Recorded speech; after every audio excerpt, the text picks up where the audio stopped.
Class 11th welcome back. और कैसे हो आप लोग? सब ठीक? पिछला 1 घंटा 12 मिनट का वीडियो देखने के बाद सब कुछ ठीक रहा?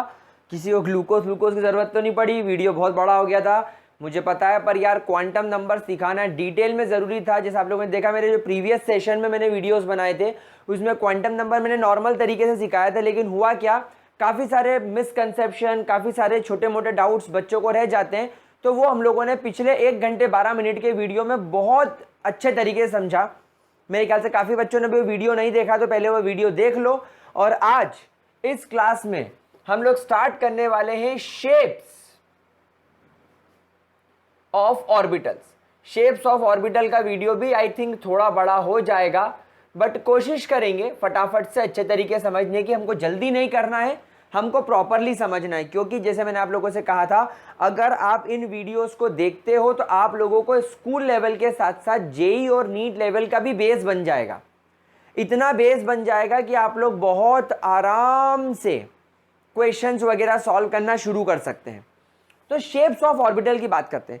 कितने बच्चों को याद है स्क्रॉडिंजर वेव इक्वेशन में साए नाम का एक फंक्शन आया था जिसको हम लोगों ने वेव फंक्शन बोला था, जिसका कोई फिजिकल सिग्निफिकेंस नहीं होता।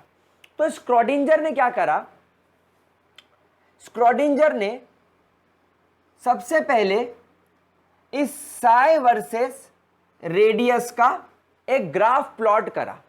यह ग्राफ उन्होंने कौन से ऑर्बिटल के लिए प्लॉट करा? 1s ऑर्बिटल के लिए प्लॉट करा। 1s ऑर्बिटल स्क्रॉडिंजर ने लिया। कैसे लिया, क्या करा, हमको उससे कोई लेना देना नहीं है, लेकिन स्क्रॉडिंजर ने 1s ऑर्बिटल के लिए साई वर्सेस आर का ग्राफ प्लॉट करा। वेयर आर का मतलब क्या है? Radius from nucleus. From radius नहीं बोलना चाहिए इसको, एक्चुअली बोलना चाहिए डिस्टेंस फ्रॉम न्यूक्लियस, यानी न्यूक्लियस से डिस्टेंस। और साई क्या है? वेव फंक्शन जिसका कोई फिजिकल सिग्निफिकेंस नहीं होता।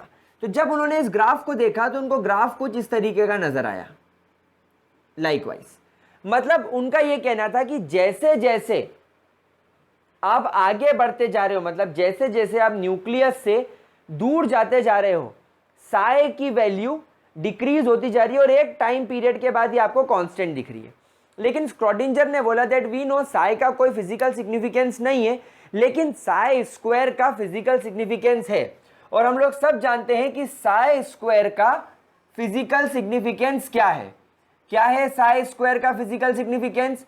साई स्क्वायर का मतलब होता है it gives us the probability. Sai square हमें क्या देता है? साई स्क्वायर हमें प्रोबेबिलिटी बताता है of finding, probability of finding 90% electrons. क्या बताता है? यह आप लोगों को 90% इलेक्ट्रॉन्स के मिलने की संभावना बताता है। तो जैसे ही स्क्रॉडिंजर ने साई स्क्वायर के लिए ग्राफ प्लॉट करा है, प्लॉट ग्राफ करते वक्त थोड़ा सा और चिपक गया, लेकिन ऑलमोस्ट सेम मिला। तो इस ग्राफ से हमें क्या पता चला? इस ग्राफ से हमें यह पता चला that as we move away from the nuclei या nucleus, the psi square value decreases. Psi square की वैल्यू क्या होती जा रही है प्यारे बच्चों? डिक्रीज होती जा रही है। इसका मतलब यह है कि न्यूक्लियस से जैसे ही मैं दूर जाने लगा, इलेक्ट्रॉन के मिलने की संभावना, प्रोबेबिलिटी कम होती गई। क्या यह बात समझ में आ रही है आप लोगों को? दूसरी बात स्क्रॉडिंजर ने हमें बोली कि ये जो 1s ऑर्बिटल होता है, इसके कोई स्पेसिफिक x, y या z एक्सिस नहीं होते, ये स्फेरिकल शेप का होता है। तो यहां पर हम लोग सब बात ध्यान रखेंगे that s orbital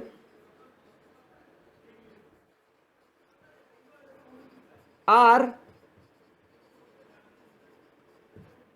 spherical in shape. s orbital का शेप कैसा होता है? स्फेरिकल शेप होता है। क्या ये बात समझ में आ रही है आप लोगों को? तो इसे अब हम लोग ड्रॉ करके देखेंगे कि s ऑर्बिटल कैसा दिखेगा। तो यहां पर स्क्रॉडिंजर ने हमारे लिए न्यूक्लियस बनाया। This is your nucleus.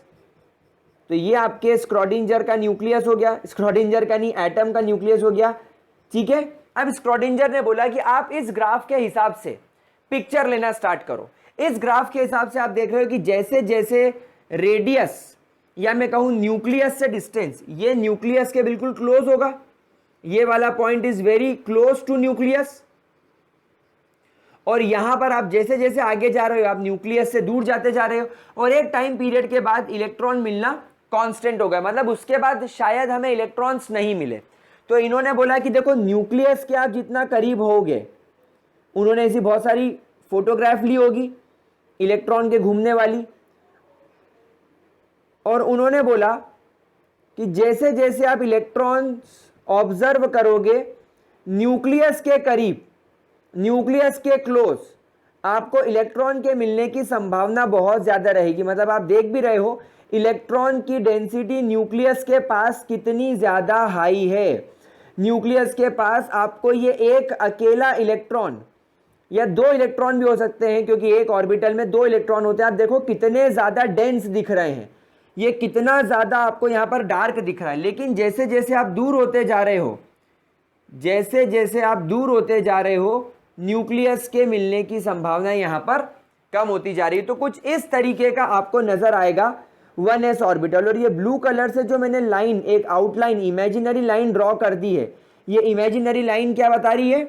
ये लाइन बता रही है ये है आपका 1s orbital, this is your 1s orbital. तो कुछ इस तरीके से आपका 1s ऑर्बिटल दिखता होगा।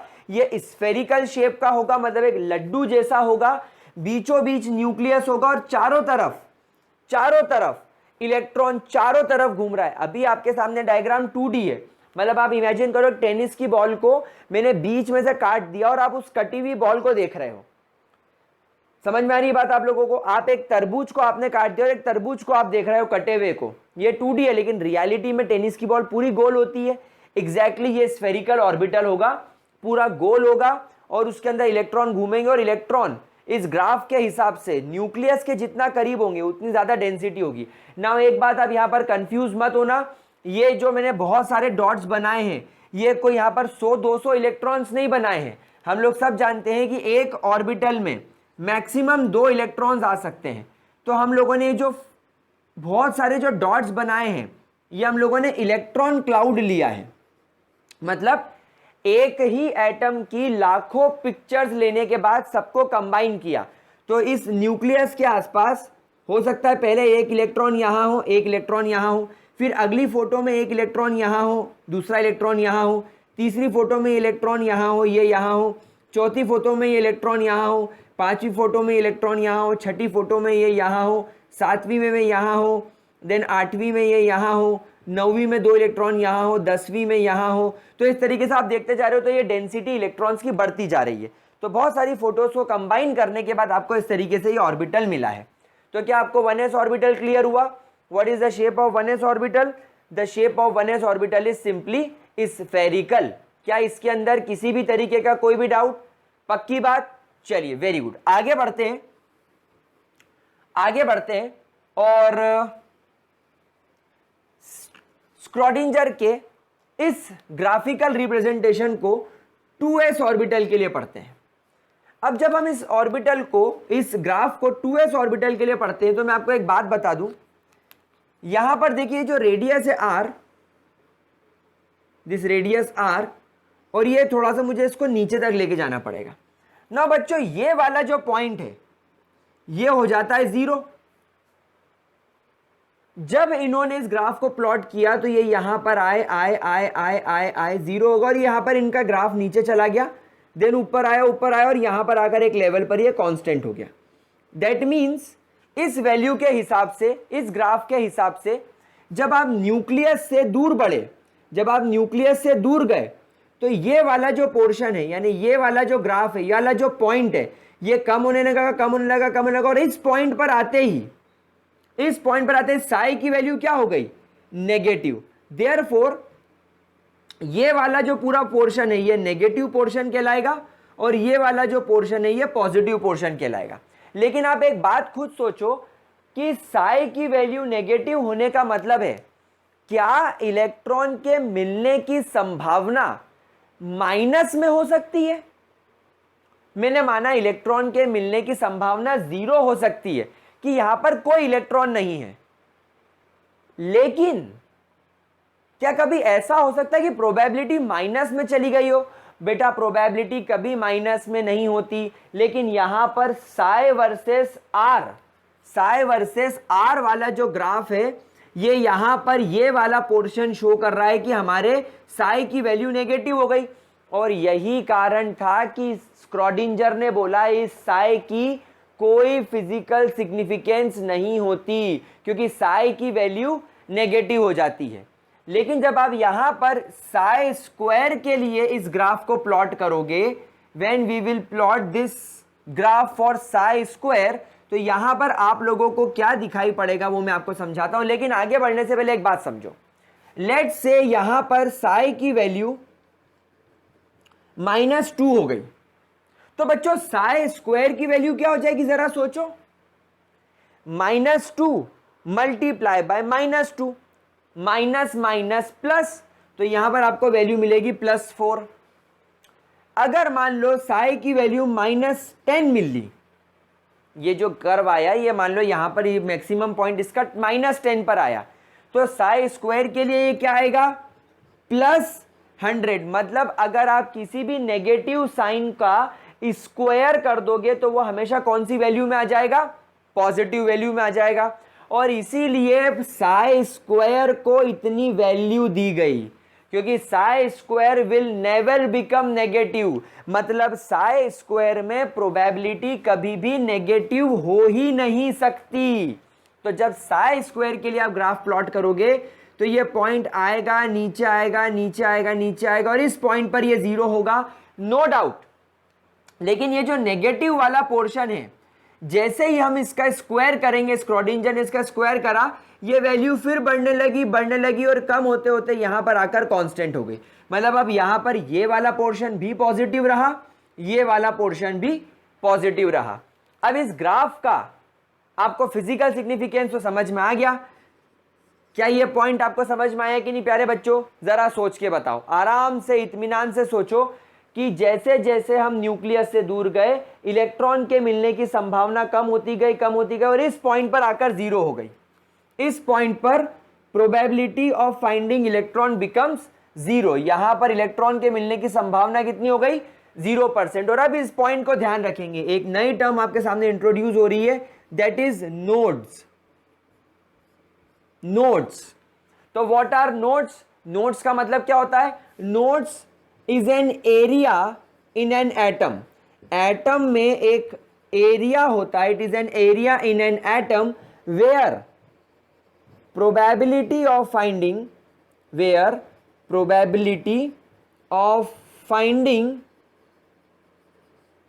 Electron becomes 0। इलेक्ट्रॉन्स के मिलने की संभावना यहां पर क्या हो जाती है? 0। मतलब ये एक ऐसा पॉइंट है जहां पर आपको कोई इलेक्ट्रॉन्स नहीं मिलेंगे। लेकिन जब आप न्यूक्लियस से थोड़ा और दूर बढ़े, आपने देखा कि आपको फिर इलेक्ट्रॉन्स मिलना चालू हो गए और एक पॉइंट पर इलेक्ट्रॉन मैक्सिमम हो गए और फिर इलेक्ट्रॉन कम होते गए और फिर ये कांस्टेंट हो गए। तो ये जो कर्व था ये 2s ऑर्बिटल के लिए था। तो स्क्रॉडिंजर ने हमें समझाया कि देखो, घबराने की कोई बात नहीं है। ये था आपका न्यूक्लियस, वी ऑल नो ये हमारा न्यूक्लियस था। न्यूक्लियस के बाद आप समझिए कि ये जो नोडल सरफेस आया, इसके पहले जब आप न्यूक्लियस के बहुत करीब थे तब आपको यहां पर इलेक्ट्रॉन्स मिल रहे थे और ये इलेक्ट्रॉन्स आपके 1s ऑर्बिटल्स के थे। वी ऑल नो ये इलेक्ट्रॉन्स कौन से थे? ये इलेक्ट्रॉन 1s ऑर्बिटल के थे। तो जब आपने देखा कि जब आप न्यूक्लियस के बेहद करीब थे, बहुत ज्यादा क्लोज थे, आपको ढेर सारे इलेक्ट्रॉन्स मिलने की संभावना मिली। दैट मीन्स 90% इलेक्ट्रॉन्स आपको यहां पर मिले। इलेक्ट्रॉन्स 2 ही थे, आपने उनकी मल्टीपल फोटोग्राफ लेकर उसको कंबाइन करा तो आपको यहां पर एक इलेक्ट्रॉन की डेंसिटी मिली और ये डेंसिटी बहुत ज़्यादा डेंस थी। मतलब यहां पर बहुत ज़्यादा आपको बादल जैसे इलेक्ट्रॉन्स घूमते हुए नजर आए। और जब आप थोड़ा दूर गए तो इसकी प्रोबेबिलिटी कम होती गई और एक पॉइंट पर ये 0 हो गई। लेकिन उसके बाद आप जब थोड़ा और आगे बढ़ते आपको फिर इलेक्ट्रॉन्स मिलने लगे। सो देयरफॉर इसके आगे आपको यहां पर फिर इलेक्ट्रॉन्स मिलने लगे, और यहां पर भी इलेक्ट्रॉन्स जैसे जैसे आप थोड़ा दूर गए काफी ज्यादा डेंस मिले आपको इलेक्ट्रॉन। यहां पर भी आपको काफी ज्यादा खचाखच भरे हुए इलेक्ट्रॉन्स दिखे। ये देखिए, ये इलेक्ट्रॉन्स आपको यहां पर इस तरीके से दिखे, समझ रहे हो। फिर बहुत डेंस होते गए, क्योंकि यहां पर ये ग्राफ डेंस हो गया है, ये पीक आ गया है यहां पर, तो ये वो पीक वाला पोर्शन है जहां पर बहुत सारे इलेक्ट्रॉन डेंसिटी आपको दिख रही है। मतलब आपको जो इलेक्ट्रॉन क्लाउड दिख रहा है वो बहुत ज्यादा घना दिख रहा है। इलेक्ट्रॉन तो दो ही होंगे भाई, 2s ऑर्बिटल में भी दो इलेक्ट्रॉन होंगे, तो ये जो इतना सारा जो आपको क्लाउड दिख रहा है ये वो दो इलेक्ट्रॉन के रोटेशन की वजह से ही दिख रहा होगा। लेकिन जब आप इससे वापस दूर गए तो फिर थोड़ा सा ये क्लाउड हल्का पड़ने लगा, और एक टाइम पीरियड के बाद ये कांस्टेंट हो गया। तो ये हो गया आपका 2s ऑर्बिटल। तो ये 2s ऑर्बिटल और ये अंदर वाला 1s ऑर्बिटल। लेकिन आप यहां पर एक बात नोट करो कि अगर मैं इस 1s ऑर्बिटल को एक इमेजिनरी लाइन से कवर कर दूं, अगर मैं इस 1s ऑर्बिटल को एक इमेजिनरी लाइन से कवर कर दूं लाइक दिस, ठीक है, और अगर इस 2s ऑर्बिटल की शुरुआत वाले पोर्शन को भी मैं एक इमेजिनरी लाइन से कवर कर दूं, वैसे लाइन होती नहीं है पर अपन इमेजिनरी लाइन बोल रहे हैं समझने के पॉइंट ऑफ व्यू से, मैंने इसको यहां पे कवर कर दिया। अब आप यहां पर इतने पोर्शन में देखो, इतने पोर्शन में आपको कोई भी इलेक्ट्रॉन दिखाई नहीं दे रहा है। मतलब 1s और 2s के बीच में एटम में एक ऐसी जगह आ जाती है जहां पर आपको कोई इलेक्ट्रॉन नहीं मिलता, और इसी को तो हमने नोड बोला। तो दिस इज योर नोड। क्या ये बात समझ में आई आपको? क्या इसके अंदर किसी भी तरीके का कोई भी डाउट? समझ में आ रही बात आपको? तो 1s ऑर्बिटल और 2s ऑर्बिटल के बीच में एक नोड होता है। इस ग्राफ को देखने के बाद उन्होंने हमसे कहा that 2s orbital is also spherical in shape. मतलब यहां पर एक बात क्लियर हो गई कि कोई भी s ऑर्बिटल हो, कोई भी स्फेरिकल ऑर्बिटल हो, उसका शेप आपको हमेशा कैसा मिलेगा? स्फेरिकल शेप ही मिलेगा। क्या इसके अंदर किसी भी तरीके की कोई डाउट? पक्की बात। तो मैं इसको थोड़ा सा रब करूंगा यहां पर और इस पॉइंट को लिखूंगा that s orbitals are spherical in shape. s orbitals are spherical in shape. इनका शेप स्फेरिकल होता है। आपने यहां पर एक बात और नोट करी, यहां पर आप 1s के साइज को देखो और उसके कंपैरिजन में आप यहां पर इस 2s के साइज को देखो। किसका साइज बड़ा है? आप बोलोगे सर 2s का साइज बड़ा है। तो हमेशा ध्यान रखना 1s orbital is smaller in size as compare to 2s। अगर आप 2s के बाद देखोगे तो आपको यहां पर 3s इससे बड़ा दिखेगा, 4s इससे बड़ा दिखेगा एंड लाइकवाइज। तो हम ध्यान रखना as principal quantum number increases, as principal quantum number increases, यानी first shell, second shell, third shell, fourth shell, the size of s orbital का size also increases। s orbital का साइज भी क्या होगा प्यारे बच्चों? बढ़ने लगेगा। क्या इसके अंदर किसी भी तरीके की कोई भी दिक्कत? क्या इसके अंदर किसी भी तरीके की कोई भी परेशानी? तो क्या आप लोगों को s ऑर्बिटल का साइज समझ में आया? क्या मैं इन ग्राफ को रब कर सकता हूं? ये ग्राफ मेरे नोट्स में अवेलेबल हैं, आप बनाना चाहें तो आप वीडियो को पॉज करके बना सकते हैं। मैं आपको जल्दी से दो और टर्मिनोलॉजीज विद देयर फॉर्मूला समझाना चाहता हूं, तो ध्यान से उसको सुनेंगे। ये जो नोड मैंने आपके सामने डिस्कस किए बच्चों, ये नोड दो तरीके के होते हैं। These nodes are of two types. पहला नोड इज रेडियल नोड। आप लोग नाम से ही समझ गए हो, रेडियल मतलब रेडियस के आसपास, गोल नोड। इस स्फेरिकल ऑर्बिटल को इस तरीके से गोल तरीके से घेरने वाले नोड को ही क्या नाम देंगे? Radial node. यानी कि एक पूरा गोलाकार, एक पूरे गोल एटम को, जो एक एटम में पूरा ऐसा स्फेरिकल एरिया, गोल एरिया जिसमें इलेक्ट्रॉन के मिलने की संभावना ना हो, उसको हम लोग क्या बोलेंगे? Radial node. और किसी भी ऑर्बिटल में s, p, d, f, किसी भी ऑर्बिटल में रेडियल नोड निकालने का फॉर्मूला होता है n-l-1। आप इस फॉर्मूले से किसी भी ऑर्बिटल के नोड को निकाल सकते हो। Any kind of radial node आप n-l-1 से निकाल सकते हो। अभी मैं आपको निकाल के भी बताऊंगा, ठीक है। दूसरी बात, एक होता है एंगुलर नोड। अब बेटा एंगुलर नोड हमेशा ध्यान रखना, एंगुलर नोड आपको कुछ एक्सिस के बीच में दिखाई देगा। एक्सिस के बीच में मतलब कैसे, जैसे फॉर एग्जांपल ये एक्स एक्सिस चल रहा है, ये वाई एक्सिस चल रहा है और ये जेड एक्सिस चल रहा है। तो अगर कोई orbital for example x axis पर है, तो ये वाला जो पॉइंट होता है बेटा तीनों एक्सिस का, ये वाला जो पॉइंट होता है तीनों एक्सिस का, असलियत में ये पड़ता कहां है एटम में, ये न्यूक्लियस के आसपास पड़ता है। तो ये एक ऐसा एरिया हो जाएगा जहां पर अगेन इलेक्ट्रॉन के मिलने की संभावना जीरो होती है, जीरो इलेक्ट्रॉन्स प्रोबेबिलिटी। तो कोई भी ऑर्बिटल का ऐसा वाला पॉइंट जो इन एक्सेस के आसपास पड़ता है, जो इस एक्सेस के सेंटर में पड़ता है, जो इन एक्सेस के सेंटर में पड़ता है, उसे हम बोलते हैं एंगुलर नोड।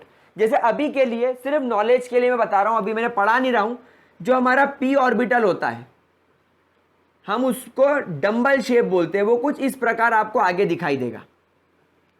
तो ये जो आपका पी एक्स ऑर्बिटल है, एक एक्स एक्सिस ऐसा होगा, एक वाई ऐसा होगा और एक जेड ऐसा होगा। लेकिन जो आपका पी ऑर्बिटल है, ये देखो आप पूरी तरीके से एक्स एक्सिस के ऊपर पड़ा हुआ है, पूरी तरीके से एक एक्सिस के ऊपर पड़ा हुआ है। अब इस पी ऑर्बिटल में ये वाला पॉइंट, यहां पर आपको पी ऑर्बिटल में इलेक्ट्रॉन बिल्कुल भी नहीं मिलेगा, यहां पर कोई इलेक्ट्रॉन नहीं होगा, इलेक्ट्रॉन्स यहां होंगे और यहां होंगे, इस पॉइंट पर इलेक्ट्रॉन नहीं होगा। तो ये होगा आपका एंगुलर नोड, ये वाला पॉइंट कहलाएगा आपका एंगुलर नोड। क्या ये पॉइंट समझ में आ रहा है? तो ये होता है इस तरीके का एंगुलर नोड, जिसको आप इस तरीके से किसी भी एक्सिस से कट कर सकते हो। रेडियल तो क्या है, एटम उठाया और ऐसा काट दिया, तो ये आपका रेडियल हो गया। लेकिन एंगुलर नोड को आप ऐसे नहीं पता लगा सकते, इसको आपको किसी एक स्पेसिफिक एक्सिस से कट करना होगा। समझ में आ रही है बात? तो this is your angular node. तो बच्चों एंगुलर नोड निकालने का फॉर्मूला बहुत ईजी होता है, दैट इज योर एल, यानी कि जितना अजीमुथल क्वांटम नंबर होगा उतने एंगुलर नोड होंगे, जितना अजीमुथल क्वांटम नंबर होगा उतने क्या होंगे, एंगुलर नोड होंगे। क्या ये बात समझ में आ रही है? तो अब हम लोग यहां पर ये दोनों नोड्स 1s ऑर्बिटल के लिए निकालते हैं। 1s ऑर्बिटल के लिए जब आप रेडियल नोड निकालोगे, तो रेडियल नोड 1s ऑर्बिटल के लिए जब आप फाइंड आउट करोगे तो बेटा क्या फॉर्मूला लगेगा, n माइनस l माइनस 1। क्या आप लोगों को यह बात पता है कि s ऑर्बिटल के लिए कोई भी s ऑर्बिटल हो अजीमुथल क्वांटम नंबर 0 होता है?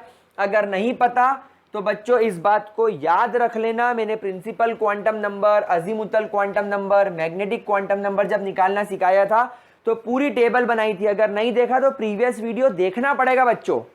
तो हमेशा ध्यान रखना, फॉर एस ऑर्बिटल, दुनिया का कोई भी एस ऑर्बिटल हो, भले ही वो फर्स्ट शेल पर हो यानी 1s हो, सेकेंड शेल पर हो मतलब 2s हो, थर्ड शेल पर हो मतलब 3s हो, अजीमुथल 0 रहेगा।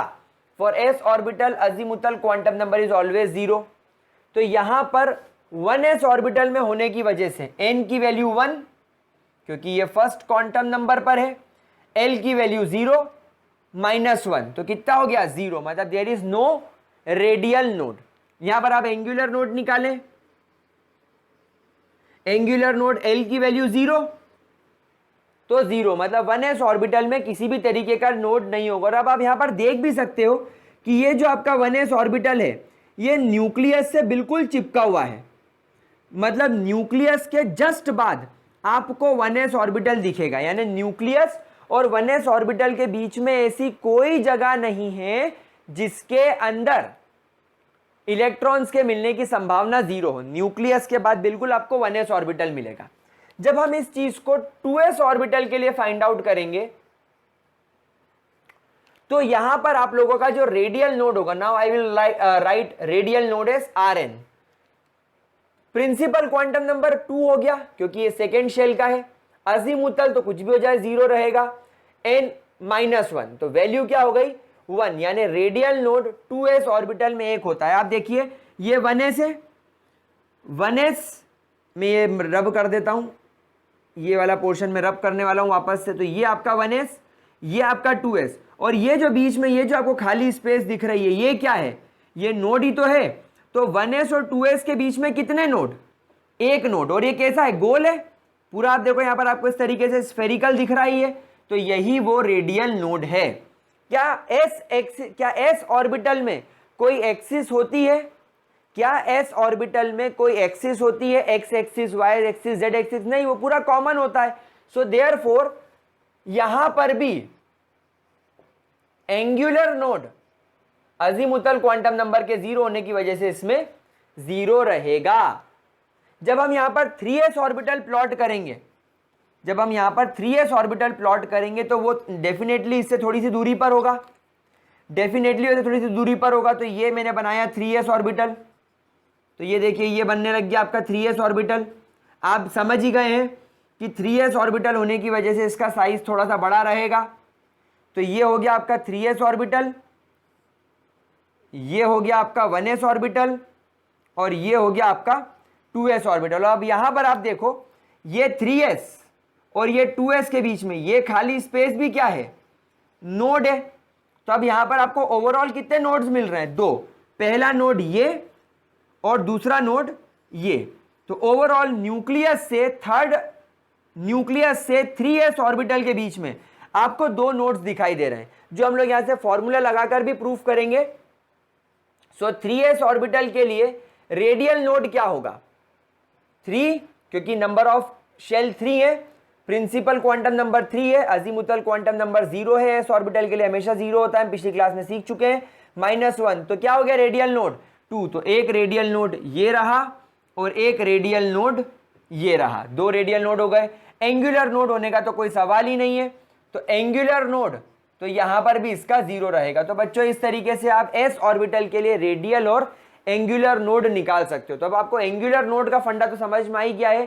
पी ऑर्बिटल के लिए 1 होता है azimuthal quantum number, D orbital के लिए अजीमुथल क्वांटम नंबर 2 होता है, और एफ ऑर्बिटल के लिए अजीमुथल क्वांटम नंबर 3 होता है। तो जिसमें जितने प्रिंसिपल अजीमुथल क्वांटम नंबर उतने उसके एंगुलर नोड। क्या ये बात समझ में आ रही है? तो बच्चों यहां पर हमारा एस ऑर्बिटल इन डिटेल खत्म होता है। एस ऑर्बिटल का शेप स्फेरिकल होता है। एस ऑर्बिटल के अंदर कोई एक्सिस स्पेसिफाई नहीं होती है, वो स्फेरिकल शेप का होता है। न्यूक्लियस के बिल्कुल पास S orbital 1s, then 2s, then 3s, then 4s। जैसे जैसे ये न्यूक्लियस से दूर जाते जाते हैं प्रिंसिपल क्वांटम नंबर बढ़ने लगता है, इनका साइज बढ़ने लगता है, और साइज के साथ साथ इनकी ऑब्वियस सी बात है एनर्जी भी बढ़ेगी। वी नो कि न्यूक्लियस से जितना दूर जाओगे एनर्जी बढ़ेगी। हम लोगों ने नील बोर के फॉर्मूले में पढ़ा था -13.6 Z² तो आप जितना दूर जाते जाओगे एनर्जी उतनी इंक्रीज होना स्टार्ट हो जाएगी। तो आप लोग हमेशा ध्यान रखेंगे शेप और एनर्जी के मामले में 1s सबसे कम होगा, फिर उससे ज्यादा 2s, फिर 3s, फिर 4s, फिर 5s, फिर 6s। ठीक है? क्या इसके अंदर किसी भी तरीके का कोई भी डाउट? पक्की बात? श्योर है इतनी चीज में? हम लोग श्योर है?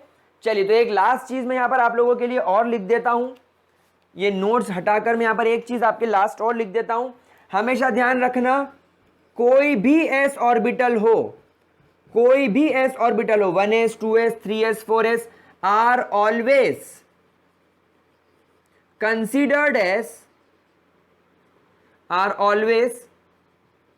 considered closer और क्लोजेस्ट टू न्यूक्लियस।